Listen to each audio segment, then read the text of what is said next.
webcast is now starting. All attendees are in listen-only mode. Welcome everyone to our AEE member webinar for today. I am Sharon Hewson. I am Executive Assistant to Mr. Bill Kent, the Executive Director of AEE, and I am very happy today to introduce you to Jeff Blankman, who will be presenting to you. But before we get to that, I'm just going to go through the regular usual housekeeping items. First of all, if you are in attendance today, you will receive a follow-up email in the next 24 to 48 hours. That will include a certificate of attendance to today's webinar, plus a link to the recording of today's webinar. If you have questions throughout the webinar, please post those in the questions section of your control panel, and that would be questions related to the content of the presentation. So questions for Mr. Blankman himself. If you have questions for me or you need some support in some way technically throughout the webinar, please post those in the chat section so we can try and separate out those two lots of questions. Also, you'll notice there is a handouts section on your control panel. There is one handout for you in there. That is a PDF of the presentation today. Mr. Blankman has kindly provided that for you guys to be able to download at any point during the presentation, so please feel free to do that.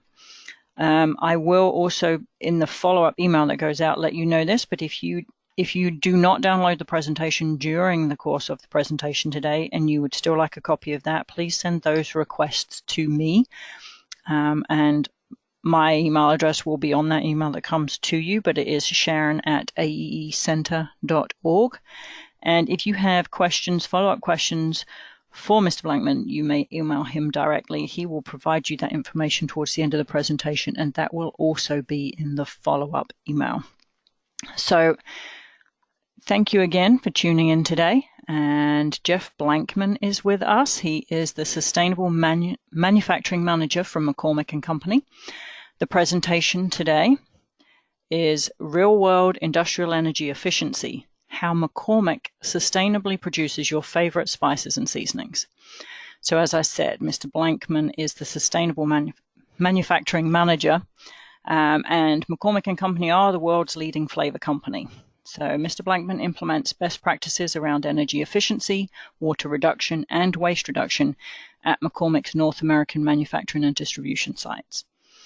Mr. Blankman has a Bachelor of Science in Mechanical Engineering and a Master's degree in Business Administration from the University of Maryland, and has spoken on several occasions at different AEE events. He's spoken at GlobalCon and WEC previously, and this year in Boston at the AEE East Conference and Expo.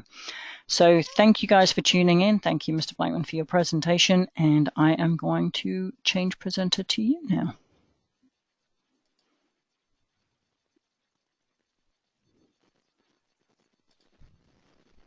Okay, well, thank you for having me, Sharon. It's always nice to be able to talk about and spread the word about the good things we're doing around energy efficiency and sustainability. So you see on our cover page here just a few of the other brands that are part of the McCormick family. Stubbs, Grill Mates, French's Mustard we acquired them about 2 years ago. Zatarain's, the seasoned rice mixes, Lowry's, and Frank's Red Hot, which was also part of the French's acquisition. So all of our the sustainability work that I do is all framed by our what we call our PurposeLED Performance program. This is a screenshot of our first PurposeLED Performance report that we issued back in 2017. And in that report, we made public 5 sustainability goals. The 3 goals you see boxed in red are the ones that I'm primarily involved in our supply chain, working at our different plants and distribution centers around greenhouse gas emissions, water use, and solid waste recycling. And these goals all align with the Sustainable Development Goals that were published a few years back. So this presentation, obviously, around energy, will focus on things we're doing to reduce our greenhouse gas emissions. So we have a 20% greenhouse gas reduction goal for 2025, using 2015 as our baseline. It's actually a very challenging goal because that 20%, it's an absolute number, it is not indexed per unit of production. So as we grow our business, we still have to hit the 20% reduction off the 2015 baseline. So it's a challenging goal. In a 10-year period, you can grow quite a bit of volume that we have to overcome with these reductions. So probably some of the lowest hanging fruit, LED lighting. People have been talking about LED lighting for years. It seems like it's old news, but I went back and did some research for this presentation, and it was only 2016 that we really got started implementing LED lighting. Before that, there were got a lot of calls and a lot of interest in lighting, but whenever I investigated it, it really wasn't efficient enough yet, and it was still very expensive. But now we're at a point where the LEDs are about 80% more efficient than some of the older technologies. Some examples you see here. For high bay lighting, we used to have metal halide fixtures, and they were about 460 watts with the ballast taken into account. It's a 400-watt lamp. From around 2005 to 2010, we went through all our plants and we cut the electricity in half, installing T5 fluorescent. So we got down to about 230 watts. And now the current LEDs that we're installing to replace those T5 fluorescents are all the way down at 80 watts. So big opportunity for high bay lighting. In our maintenance shop areas, we had a lot of the 4-foot fluorescent tubes. Those were T12, which was the old 1.5-inch diameter, with magnetic ballast, and then we switched them over to T8 fluorescents. Again, 10, 12 years ago, we went through a wave of projects at our plants. We got down to 108 watts from the 175 watts, and now with LEDs, we're all the way down in the 40-watt range. So again, big opportunity. We also have a practice of using occupancy sensors. So if an area is not occupied, the lights will automatically go off. Back in the day with the old metal halides, they would take about 10 or 15 minutes to warm up once you turned them on. So occupancy sensors weren't practical with a metal halide fixture. Now with LEDs and with the fluorescents, they come on instantly. And then the other option that we've done at a few of our sites, rather than new fixtures, you can buy linear LED tubes, which are they're 4-foot. They look just like a fluorescent tube, but they're LED. And there's a couple different options there, which is, I won't go into too much detail on the chart at the bottom, but you can either just replace a bulb 1-for-1 with the old fluorescent bulb. You get a decent energy savings. It runs off the existing fluorescent ballast. So that's the cheapest and simplest way to go, but you're still limited then by the life of that ballast. If it's an older fixture, as the fluorescent ballast burn out, you'd be stuck with a dead fixture. So they also make tubes that come with a built-in ballast, and that way you don't have to worry about the ballast failing and replacing it. So that's another option. That's type B. And then the third option is you can put in an LED driver to replace a fluorescent ballast. So any lighting companies will be able to offer these different options, and you can see what would be the best for your particular application. In our case, whether we've gone with a new fixture or whether we just did the tube replacement, it's come down a lot to what incentives are in place. A lot of the utility companies have energy efficiency rebates. Just so happens, like in Maryland, where I'm located, Baltimore Gas and Electric had some pretty good rebates on new fixtures. So it just made more sense for us to put in a whole new fixture rather than tube replacement. The tube replacement's drawback compared to a new fixture is they don't have the life or the warranty that a new fixture is going to offer. We see warranties up over 100,000 hours on new LED fixtures. I believe the tubes might be about half that. So it's a little, and you also get slightly more efficiency with a new fixture. But the tubes are still a pretty decent option, particularly if you don't have financial incentives to go with a new fixture. Another area that we put a lot of focus on the last few years in our sites is around compressed air. For our plants, they're about 25 to 30% of our electricity load in a plant. So it's one of our biggest hitters, and they're notoriously inefficient. So we've been putting in new systems that are about 30% more efficient than the old ones. And there's a couple different ways we achieve that 30% efficiency gain. One is the dryers. use the waste heat from the compressor themselves as the source of energy for drying. So a very typical scenario is you would have a compressor, and then downstream, right after the compressor discharge, you would have a separate dryer. That dryer would end up taking 10 or 15% of the compressed air to purge the moisture out of it. So before you ever send 1 cubic foot of air to your plant, you're already 10, 15% in the hole. So the heated compression dryers saves you that 10 or 15% right off the bat. We've also been going with water-cooled systems. They are more efficient than air-cooled systems, so we pick up a few percent there. We now have a standard practice that all our new systems have variable speed drives. So they're effective because they only make as much air as your demand calls for, rather than put out a fixed amount and constantly cycle off and on. The cooling towers, since they're water-cooled compressors, the refrigerant has to be cooled off. So those are done with evaporative cooling towers. They also have variable speed fans on them, so they only cool as much as required. So as an example, when it's cold outside, the cooling tower fans don't need to run at all. So you pick up a little bit of efficiency there. And then where we had a real big home run, well beyond a 30% efficiency gain, we had a project at our Dallas plant last year where we are using the waste heat to make hot water. And I have a graphic here that shows just how powerful this is as a way to increase your efficiency. So I mentioned that compressed air is notoriously inefficient. So if you look at the top graph, your typical air compressor, if you put 100 units of electricity in, you only get about 20 units of work out. So it's a 20% process efficiency. The other 80% of losses is in the form of waste heat. So with the waste heat recovery, still put the same 100 units of electricity in, you still only get the same 20 units of mechanical energy out. But out of those 80 units of waste heat, you can put in a heat exchanger and a storage tank and capture a good percentage of that waste heat and use it. So in our case, we do a lot of washouts of blenders and other vessels where we're mixing the spices. And after every batch, they get washed out with 140-degree hot water. So we're using the waste heat to heat water for our changer instead of burning natural gas boiler. So, so the only caveat here is that you have to have a use for the waste heat. There's a lot of places where you generate heat, and if you don't have a sink for them, you have the source of heat, but you don't have a sink for them, you can't take advantage of this. But in Dallas, we had a nice opportunity.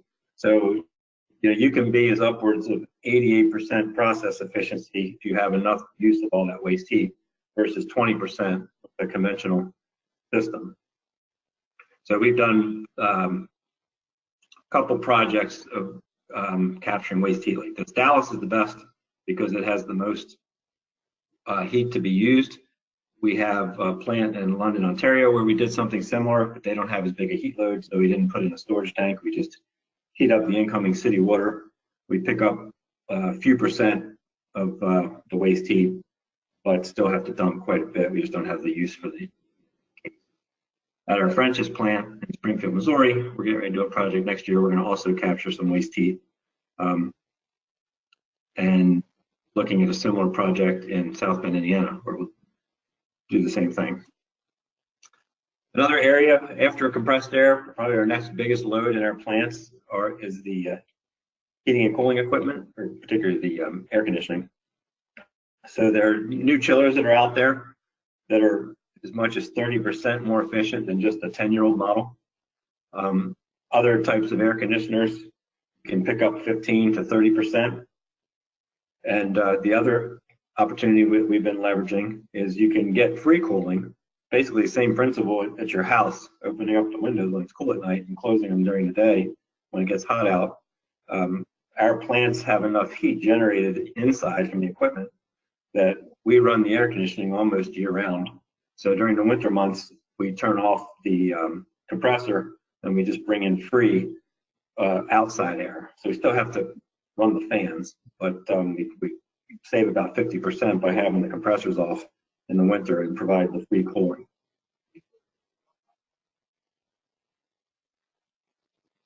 Some other energy efficiency measures, motors. Motors are, workhorse of any kind of manufacturing plant. We have plants that have hundreds, if not 1,000 motors, and it's a relatively modest gain. But again, if you have 1,000 different motors that you can pick up 6 to 8%, it'll add up.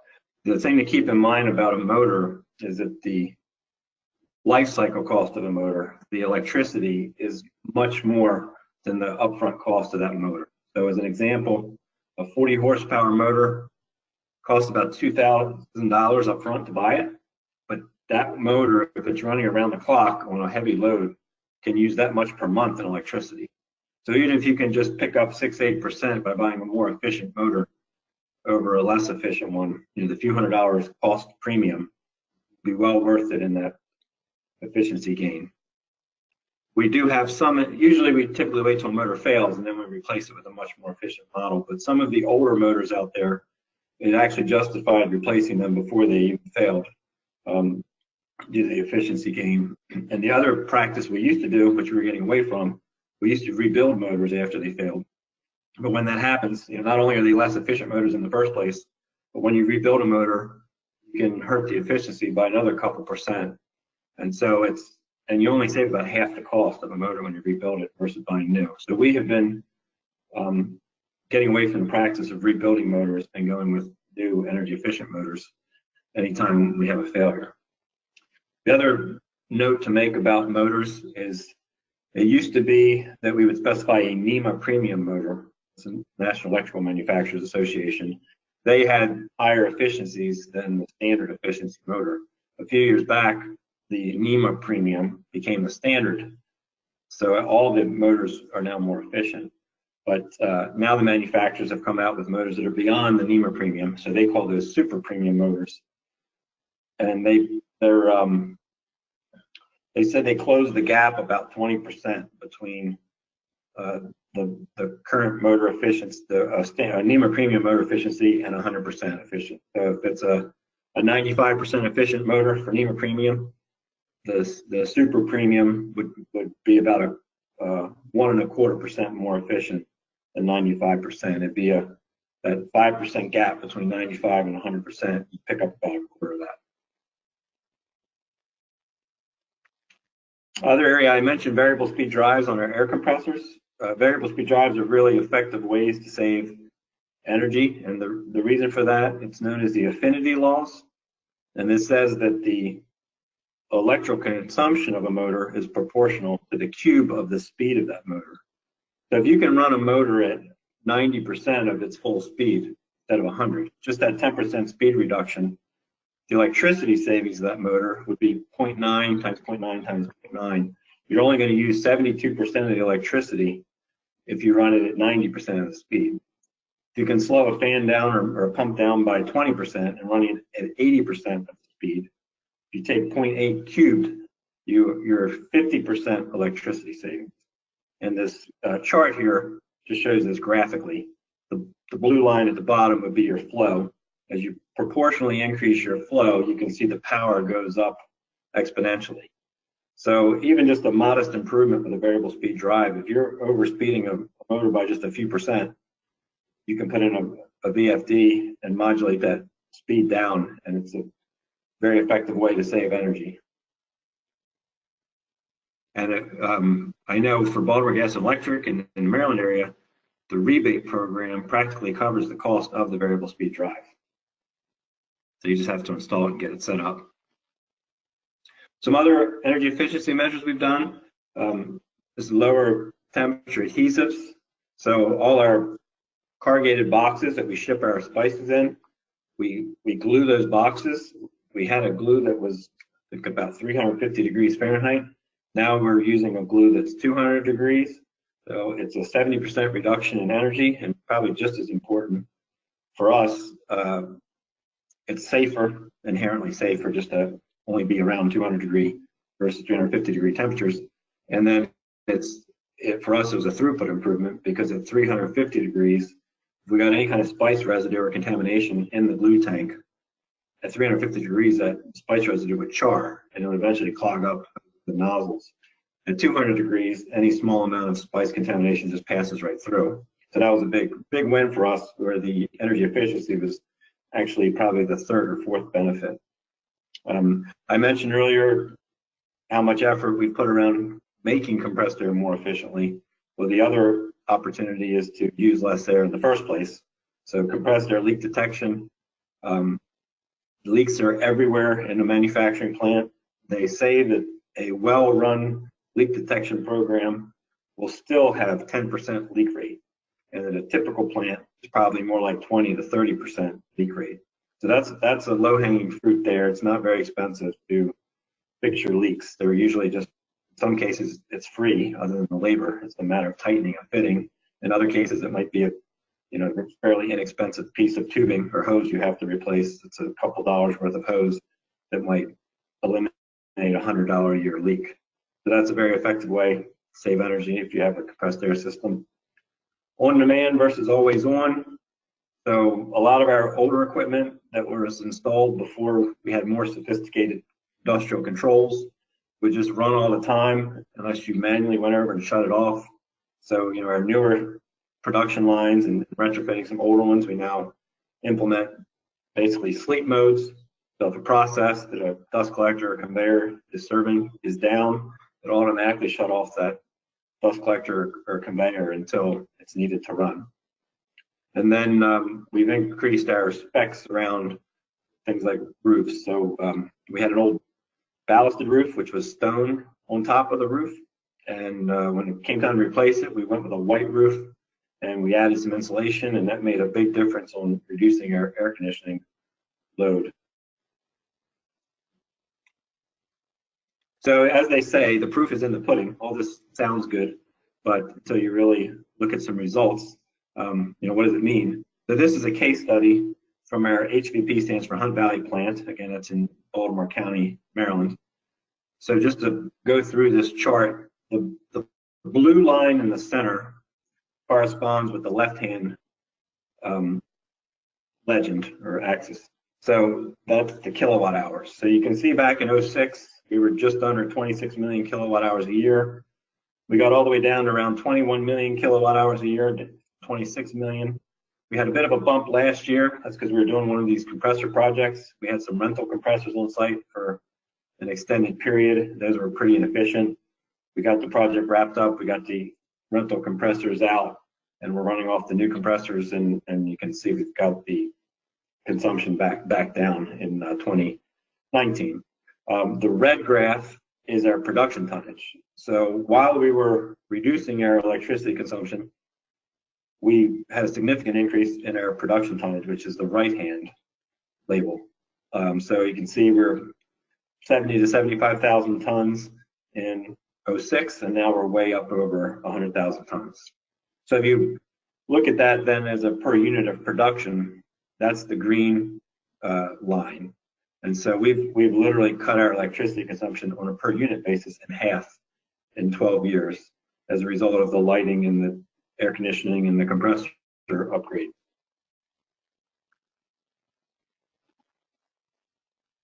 Then some other interesting things we do around energy to help push these projects along and get them through the approval process. We've gone to a third-party own and operate model that's allowed us to justify some what would be a fairly expensive capital improvement. So with this model, and I've heard it called lately energy as a service, that phrase popped up, I guess I first heard about a year ago, and now I hear it quite a bit. So energy as a service is a third party that would provide the upfront capital for the equipment, and then they would own and operate and maintain it, and then you just pay a monthly fee for the service. So in our case, with we did 2 chiller projects, one in Maryland and one in New Orleans, where we have our Zatarain's brand of seasoned rice mixes. A third party owns the chiller itself. They own and operate it. It's a state-of-the-art system in terms of energy efficiency. And all we do is pay every month a fee for the cold air.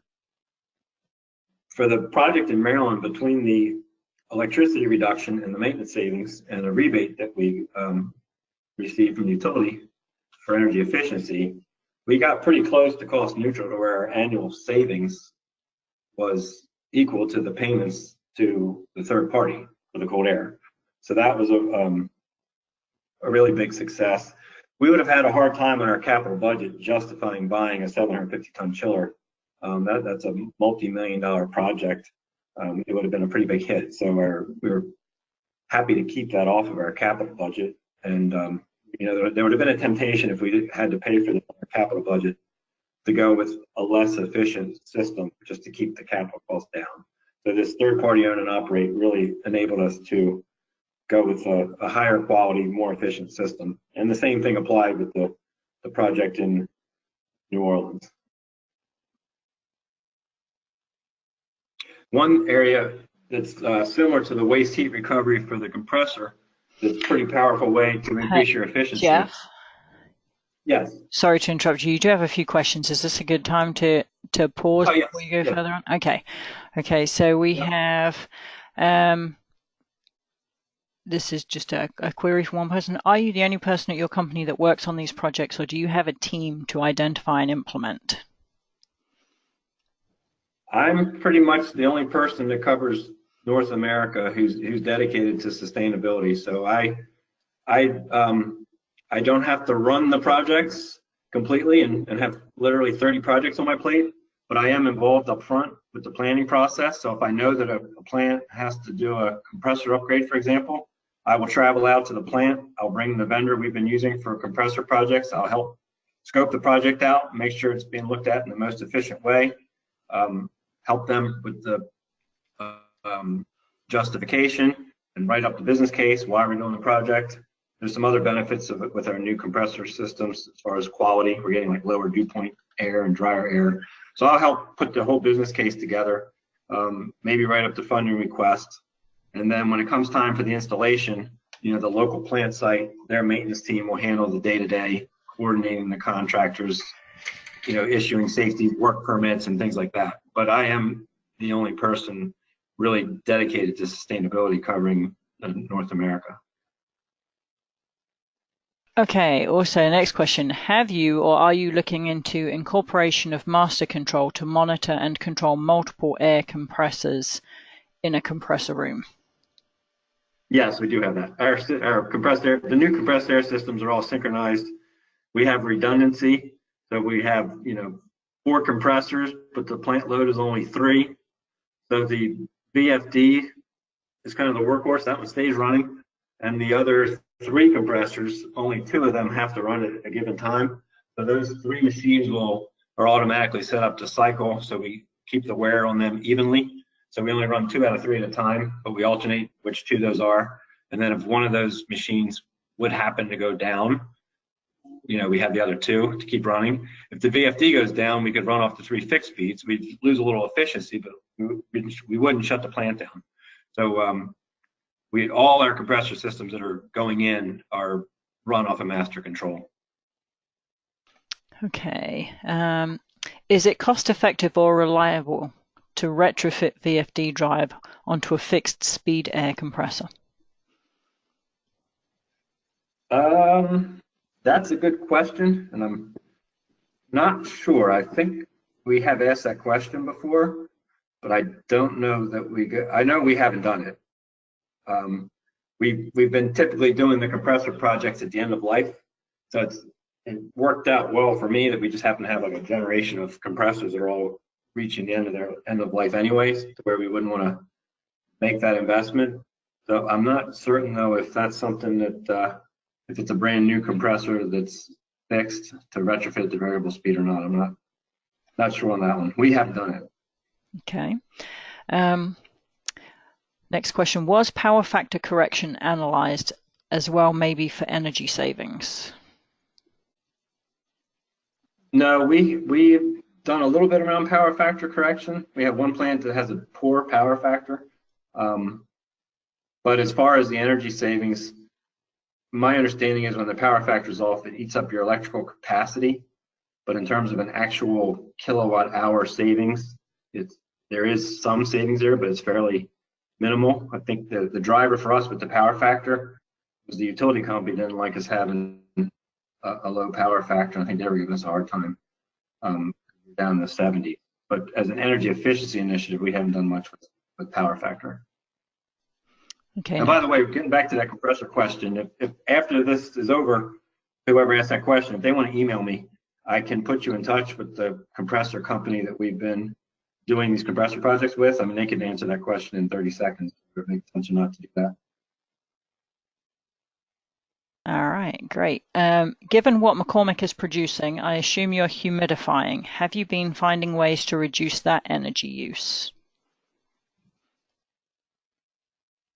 So that is we need to dehumidify. We have an issue with the product clumping together when it's humid out. And so when we do the chiller projects, the humidity control is always or any air conditioning project, humidity control is always a factor. It's been a hit to our sustainability results, but we've added some air conditioning to some of our warehouses, try to keep the product from wanting to clump up. But it's usually just done within our air conditioning units, just looking at humidity control. It's not too sophisticated what we're trying to do. Okay, the next question, and it doesn't say what this is specifically in reference to, or if it's just an overall question. How did you verify the savings? So for LED lighting as an example, we don't meter the savings. It's pretty well established that if you've got a 100-watt light bulb, you're using 100 watts. And same thing with the LED. If an LED says they're 40 watts, they are 40 watts. The only thing that would possibly throw our savings off kilter a little bit is if we didn't estimate the operating hours correctly and we put it in a motion sensor. But we haven't done a lot of verification there. For the compressor projects, we absolutely have measured those savings. We've had to do that to get the energy efficiency rebates from the utility company. So we would put on a temporary monitoring system on the old systems before we do the replacement to get a feel for how many cubic feet per kilowatt the compressors generate. And then we predict what we're going to achieve with the new system. And the new system has built-in monitoring. So I could go right now, log in and pull up real time our cubic feet of air consumption, our instantaneous CFM consumption, and look at our kilowatt and kilowatt hour consumption and see how efficiently we're making air. So for the compressed air, we have measured that 30% improvement and proven that out. I guess chillers is sort of the same thing.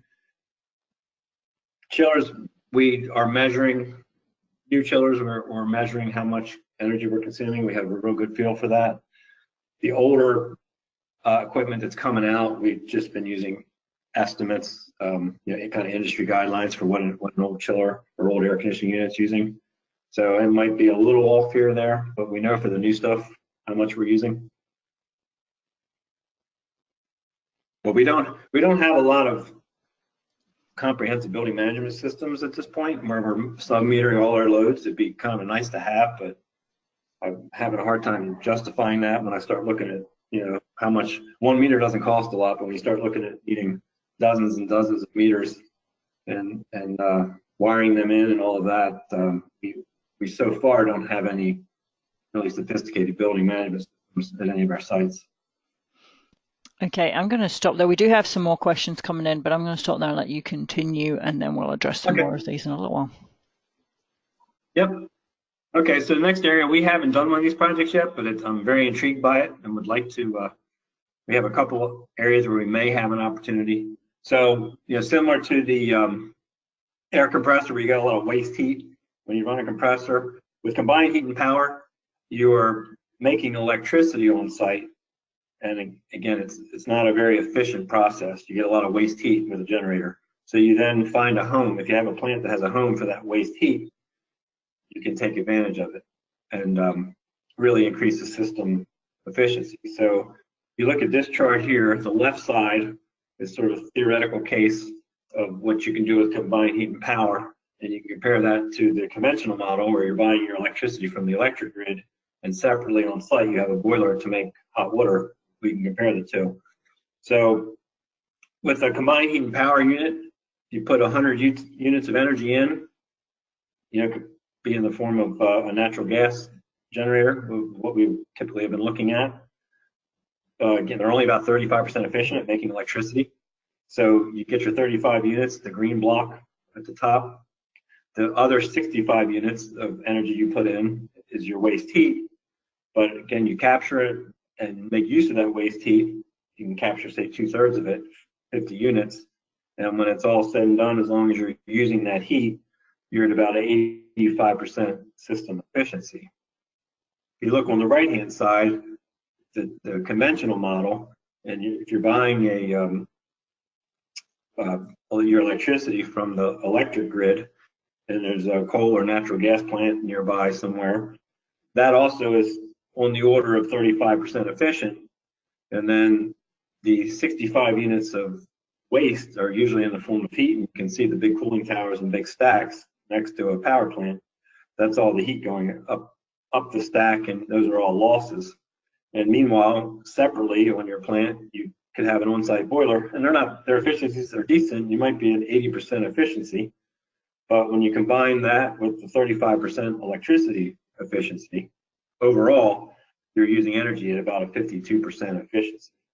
So if you compare the two, you can get from 52% efficiency up to 85% with combined heat and power. So we've been looking at that at 2 different facilities here in Maryland.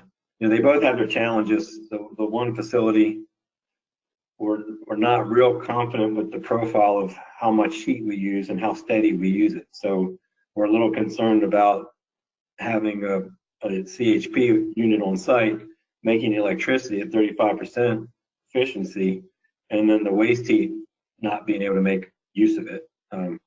Particularly if there's two different streams of heat coming off. There's steam and there's hot water. So the hot water is a little less problematic because you can get an insulated water tank and store it to some degree. Whereas steam, you pretty much have to use it instantaneously or it goes to waste. So I haven't gotten one of these projects over the hump yet, but we're looking at a smaller plant where they have more of a hot water load in their profile and less steam in the profile to get comfortable that we've got a good outlet for all that waste. And then slightly off topic, but still related, you know, our first step for reducing greenhouse gas emissions, we have a hierarchy. Energy efficiency is the first step. It's probably the most cost effective. It's also environmentally effective. And then after you've reduced your load as much as possible, we then look to renewable energy to reach our greenhouse gas goals. So we've done both on-site solar energy, and we've done off-site wind currently, and off-site solar is coming up in the future. So the way the on-site solar has worked, similar to that third-party own and operate model. The solar company puts the system in. We have a system on the rooftop. We also have a parking canopy the employees really like because it provides shaded parking. So the solar company, they build the system, they maintain it. They're the ones monitoring it if something happens to a panel in a storm to come and replace it or fix it. And then they just sell us the electricity that's produced every month as part of a long-term contract. So you typically would be a 15 or 20-year term. It's got to be long enough to pay back the cost of the panels and still let the solar company make a profit. So we wouldn't typically buy a solar energy system because our payback threshold might be 4 years, 5 years, and on-site solar is not going to pay that quickly.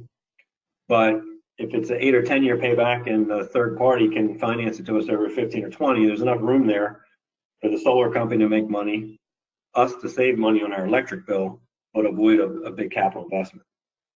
So we have a handful of those systems, and then off-site solar and wind. That would be where you're contracting directly with a solar farm or wind farm, and instead of buying just what they call ground power from the grid, which is the mix of whatever plants are nearby, you can select a particular facility and say, I want my electricity coming from this site. So in Dallas, we are buying electricity from a wind farm that's nearby. And then in Maryland, we've signed a contract. The system hasn't been built yet. It's going to provide solar power for all our Maryland and New Jersey sites. So the cost of the solar or wind power is competitive with what we're paying for grid power anyway, but in this case, it'll be 100% renewable instead of whatever mix of power plants are feeding the electric grid at any time. It's a great concept, and it's going to have a huge impact on our greenhouse gas emissions. Going to renewable energy for an entire facility, 100% renewable off-site. But there's limitations to where these opportunities are available. Some regulatory issues.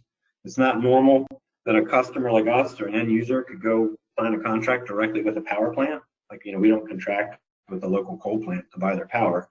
The coal plant has a wholesale contract just to feed the grid, and the natural gas facilities, nuclear plants, they all typically have contracts to feed the electric grid as a wholesale level, and then us consumers, whether it's your house or a business or school or university, you're buying at retail from the utility. So it's a unique setup that we're going directly to a solar farm or a wind farm to buy electricity. And so it's a nice concept, but it's limited right now. I think in the entire country, Texas and the Maryland area, they call it the PJM grid, Pennsylvania, Jersey, Maryland. Those, I believe, are the only 2 grids in the country that allow these kinds of opportunities right now. So hopefully that'll change in the future and give more opportunities to buy renewable energy. So that's all I have for the formal presentation. If we can go back to the questions and see what else people are asking. Hold on, we've had a few more in here. Let me just scroll back up to where I was. You may be able to see them now too, if you. We are. Let me see. With the third party own and operate chiller project, what was the point of the project if the monthly cost is the same as the savings? So we were at the end of life with our air conditioning system. So we had a whole bunch of individual, what they call rooftop units, and they were all 20 years old, and it was time to replace them. So we were faced with one option, which I didn't like, was to just every year for a couple $100,000 each, replace one for one all these different rooftop units, and maybe you pick up some efficiency from a new rooftop unit to a 20-year-old one. But we got a lot more efficiency out of doing a chiller and having air handlers on the roof. So the driver was an end of life. We had to do something with our air conditioning anyway. So it was a good opportunity at that point to do it the most sustainable way. Okay, the next, how do you identify, evaluate, and prioritize the energy performance improvement actions? Is there any detailed audit required? And then there's a follow-up question of that, which maybe is a separate question regarding the previous question of mine. It says, how are energy savings and GHG reductions estimated? So the first question is, I do have an audit sheet, and I will visit the plants and look at their air conditioning system, the compressed air system, the lighting. Most of the time, something like a compressor or an air conditioning system, it's just raising the flag and having an awareness that, okay, when this gets to the end of its life, it's time to do it in a more efficient way. We're not running around replacing 3-year-old air conditioning units that just don't happen to be the most efficient on the market. Can't justify that. Same thing with the air compressors. So it's having being aware of where the older equipment is in each plant and knowing when it's going to be due to replace. For something like the LED lighting, that's efficient enough that we actually do justify replacing the old lights, even if they're not at the end of their life. And so that gets picked up on an audit. So at this point, we've done enough LED lighting projects. We just take a survey to see what sites have not haven't done the LED lighting yet, and make sure they capture that on the capital budget. And then the other stuff, as I mentioned, is typically end of life. The process for prioritizing it is we just use our normal, quote unquote, normal capital budgeting process. So these energy projects are competing with a lot of other projects that the sites have. Each site has their own capital budget. They have to prioritize which projects they're going to do and what year they're going to do them. It's like we have a 3-year capital plan that's always rolling 3 years ahead, and the projects just have to work their way onto that 3-year plan. So, some of these projects I talk about that we just finished, we may have first raised the flag on that project as an opportunity 3-4 years ago. They don't happen quickly by any stretch. But the good news is when it's time to do them, we know how we want to go about it. As far as measuring the energy savings and greenhouse gas emissions, I mentioned for the energy savings, it's if it's a lighting project, we just calculate what the previous fixture was using compared to the new. If it's like a compressor project, we will actually meter the old system for a couple of weeks and get a snapshot of the consumption. And then for greenhouse gas emissions, by region, I mentioned the electric grid. There's the PJM, Pennsylvania, Jersey, Maryland, and in Texas, it's called ERCOT. There's what's called emissions factors that are published as how many pounds of CO2 are generated per kilowatt hour for a given electric grid. So they take a look at the mix of power plants on a given electric grid: natural gas, coal, nuclear, hydro, and they estimate based on that mix of power plants how much CO2 is generated per kilowatt hour. So then we just take a look at our electric bill and say, well, we used 1 million kilowatt hours last month, and we know that the emission factor for the electric grid in Maryland is 0.8 pounds per kilowatt hour. And then in different parts of North America, we have very different emissions factors. In London, Ontario, there's a lot of hydro, and so the CO2 emissions per kilowatt hour in London is half or less of what it is here in Maryland. And on the other end, out in Springfield, Missouri, our French's plant, their particular utility is very intensive in coal, and they're like twice as high as Maryland is. So a kilowatt hour of savings in Canada does a lot less for our greenhouse gas emissions than a kilowatt hour saved in Springfield, Missouri. Okay, so does the third-party own and operate model exist in Canada? And if so, do you know which companies will provide that service? I would say it probably does exist in Canada because I've been at some conferences lately, and there's very large companies are promoting this model. I think just about it. Trying to remember offhand, it's not a company we've necessarily worked with on this, but there's a company, Engie, E-N-G-I-E, Engie Insight. We've never used them for this, but I remember they talked about energy as a service. They are I think a global company. Constellation Energy is based in the U.S., but they can work in Canada. There's a lot of the big energy companies who are now promoting this energy as a service as an option. Okay, under the energy services, the energy input required to run chiller is scope 2 or 3 for McCormick. That's a question. That would be scope 2. So scope 1 is any emissions of greenhouse gases on site. So that would typically for us just be burning natural gas. It could also be burning oil. We don't have much oil at our sites. So for us, scope 1 is going to be natural gas. Scope 2 for us, scope 2 is what we're purchasing from the electric grid.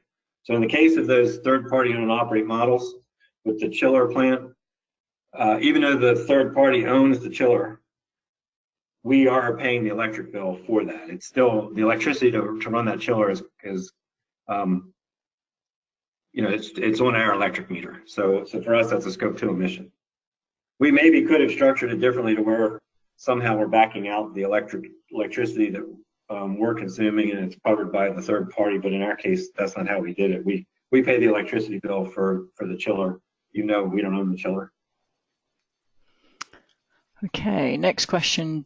Do you use or have an energy information or management system to track energy usage? No. I'm just starting to look at that for that Springfield, Missouri facility.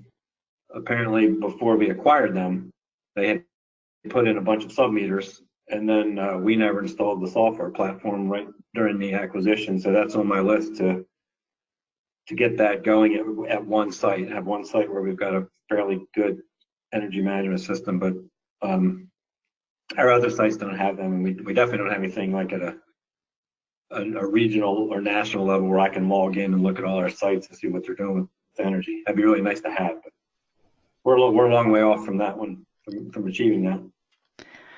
Okay, next question is... Right now we do track everything, but it's done manually. So there's I was just saying, we manually track we have a spreadsheet that's on a SharePoint file, and each site goes in every month and enters in how much electricity they use, how much natural gas they use. So we track all that, but it's a manual process. Okay. Did the lighting projects increase energy savings in cooling energy as well, and was that included in your calculations? We definitely included that when we went from the metal halides to the fluorescents, because the metal halides really generate a lot of heat. And there was a rule of thumb, I can't remember it off the top of my head because it's been a while, but it seemed to me that they said for every kilowatt hour of electricity you save on your lighting bill, you save another quarter of a kilowatt hour on your air conditioning bill during the months your air conditioning is running. But for us, that was 9 months a year. So we definitely did include an air conditioning savings where we were installing fluorescent lights in a conditioned space. The warehouses, we didn't get that benefit. When we did this round of lighting projects with the LED, going from fluorescent to LED, we did not capture that. Okay. One person has said, and it just says, can you recommend a vendor or vendors? It doesn't specify, but yeah. Yes, yeah. I mean, if I said I can, the compressors projects we've been doing, I've been very happy with that company. We've been got 3 projects under our belt. We got another one routing right now for approval. We got 2 more on the plan for 2020. So that'd be 6 jobs with them by the time 2020 ends. They do. Their whole specialty is energy efficiency. Looking at compressor from an energy efficiency point of view. So if you want to email me, I can provide their contact information. For the third party own and operate, I can provide you their contact information, and the same thing with the solar. Okay. Can you discuss any renewable energy applications being used at this time? So we have 4 on-site solar systems. One's a parking canopy and 3 are rooftop.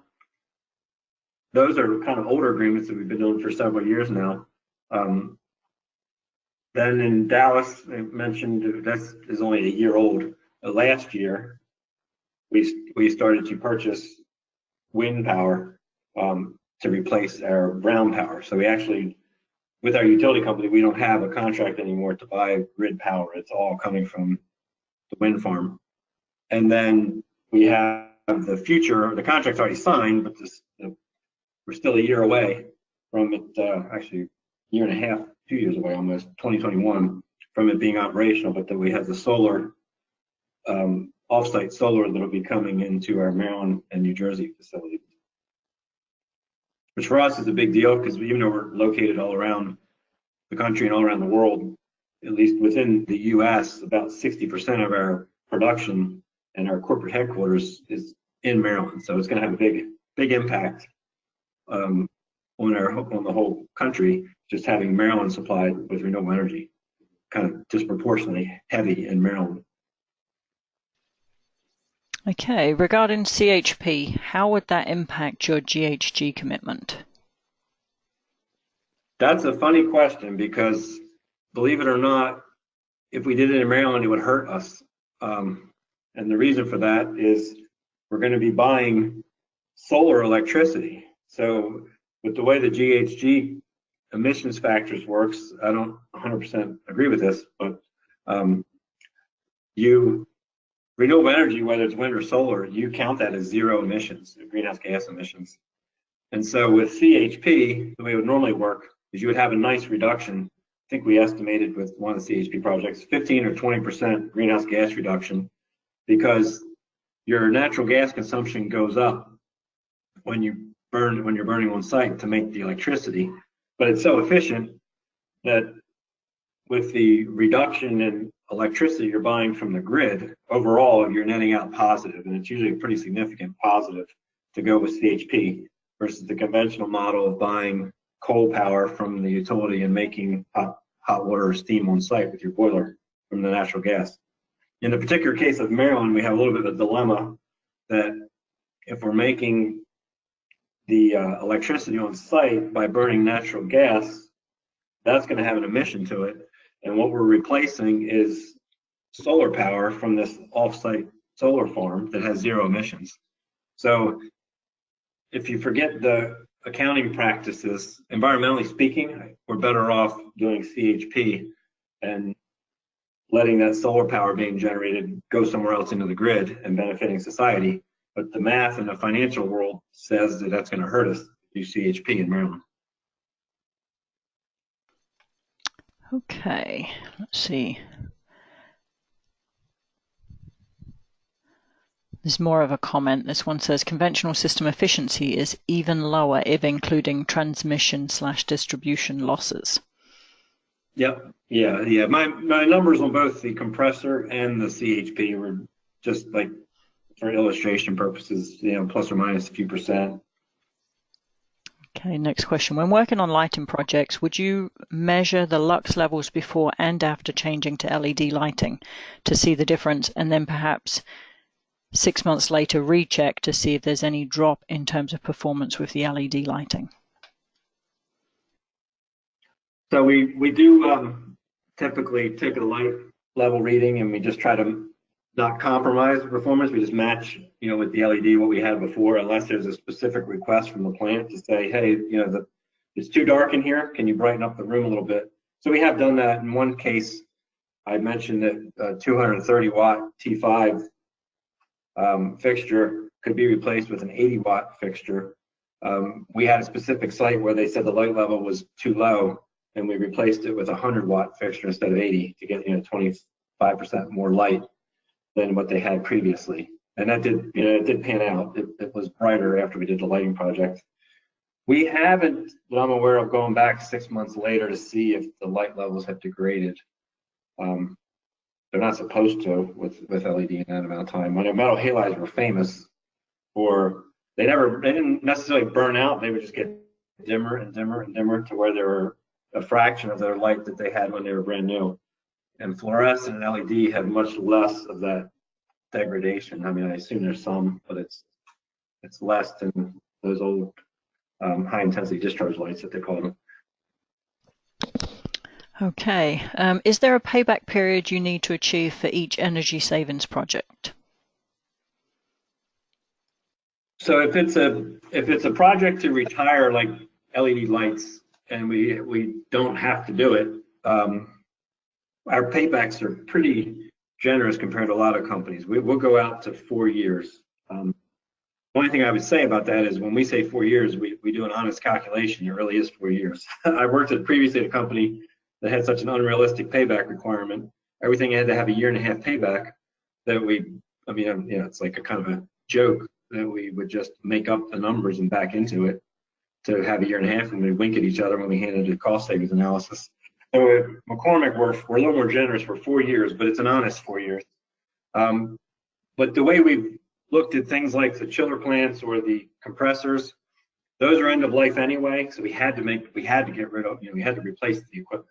So in that case, all I have to look at is if we replaced the compressor with the cheapest, least efficient model on the market, how much would that cost?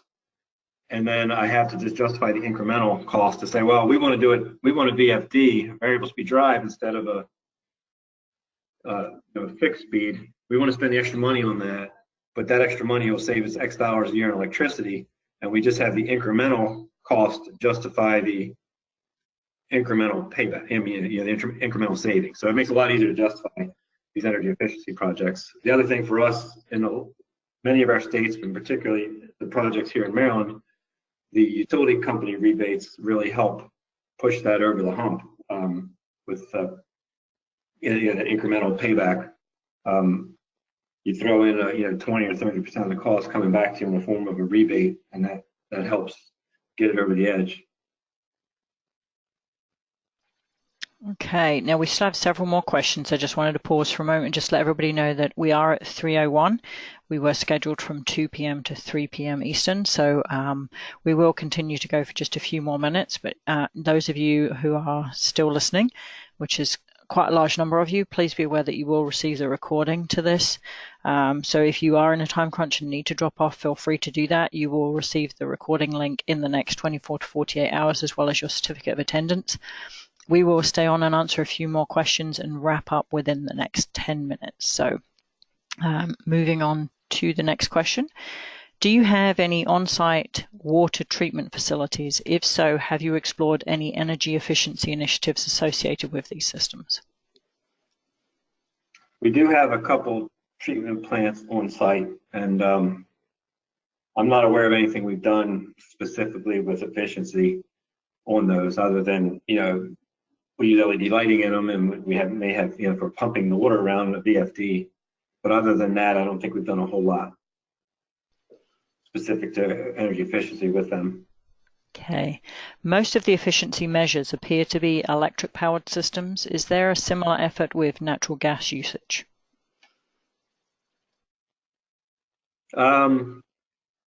It just so happens for us, we're a little more intensive on the electricity. So, in Dallas, I mentioned the compressor project where we are capturing the waste heat. So that was a natural gas savings we're burning less gas to make hot water. The other stuff we've done around natural gas is just we've used some of the instant hot water heaters, like the Renewable type, when we've had to replace some hot water heaters to save natural gas. But overall, that's been a much smaller percentage of what we've been doing, just because we don't happen to be too intensive on gas. Basically, our natural gas is either water heating or space heating, and it's not a huge priority for us compared to electricity. Okay. Has your HVAC control system been critical to achieving any significant energy savings? So the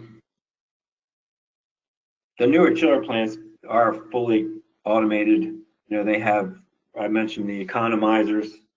So the economizers have sensors up on the roof, and it measures not just the temperature, it measures a combination of the temperature and the humidity. So, because if it's a really humid day in the summertime and the temperature cools off a little bit at night, even if the temperature's cool, if it's super humid area, you don't really want to pump that in the plant. So we do have controls on the economizers that look at the combination of temperature and humidity, and then when it's favorable, we will send the free air down to the plant. And then the chillers, they're variable speed chillers, so they're also modulated and only run as much as they have to run to cool the plant. So we do have, the new systems do have pretty good controls. Says, do you use, and somebody else asked a similar question. Someone says, have you considered starting a strategic energy management program? Somebody else asked, do you use an energy information / management system to track energy usage, and has it been useful? So energy, unfortunately, isn't as strategic for us because it's overall, we're not super energy intensive. When you buy a $4 bottle of spice on the store shelf, like $2 of that $4 is the spice itself.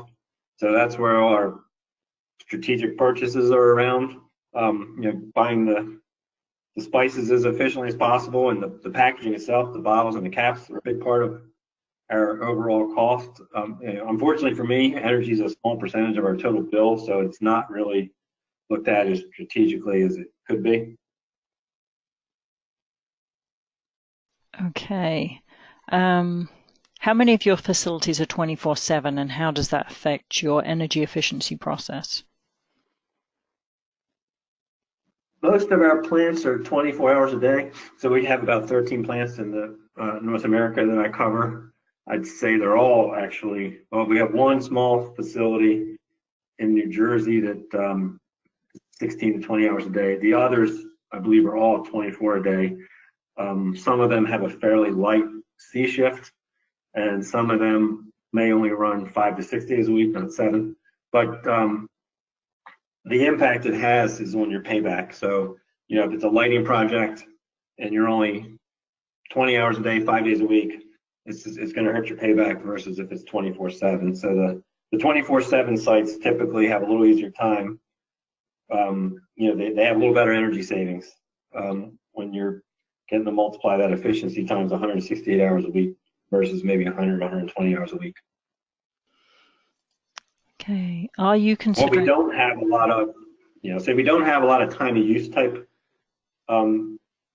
billing to where, night shift hours are less expensive electricity than daytime hours, or weekend hours are less expensive than midweek hours. But not many of our sites run into that. So that's not a big part of our calculation. Okay. Are you considering factors like occupancy or production changes in calculating energy savings? For our water reduction goal, we do index that per unit of production. So if our plant sees a big increase in volume, they're allowed to use more water since we index it. For greenhouse gases, we don't index it per unit of production or occupancy or anything. That's a straight absolute goal. And the reason for that is that that's just the convention in greenhouse gas reporting. You'll hear the phrase science-based targets.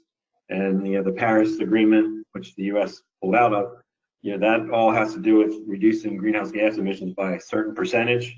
And it doesn't really matter how much your economy grows or doesn't grow, you got to hit a certain percent. The science says this is how much greenhouse gas reduction we need to achieve. And so our goal aligns with that. So it's a fixed 20%, regardless of whether our business shrinks or increases. Okay, there are a small number more questions, but I'm going to wrap up because I have a couple of slides I just want to finish up with. And so just a quick reminder, thank you everybody for tuning in today. If you do have any follow-up questions for Mr. Blankman, you will receive his contact information in the follow-up email that will go out in the next 24 to 48 hours. So it's also on the cover of my PowerPoint deck. It's on the cover page, my email address. Okay, and that is available for you if you're still on. If you haven't noticed, you have a handout section on your control panel. In the handout section, there is a PDF copy of today's presentation. So feel free to download that from there as we wrap up. And if you have any follow-up questions or we didn't get to your question, I apologize, but please reach out to Mr. Blankman.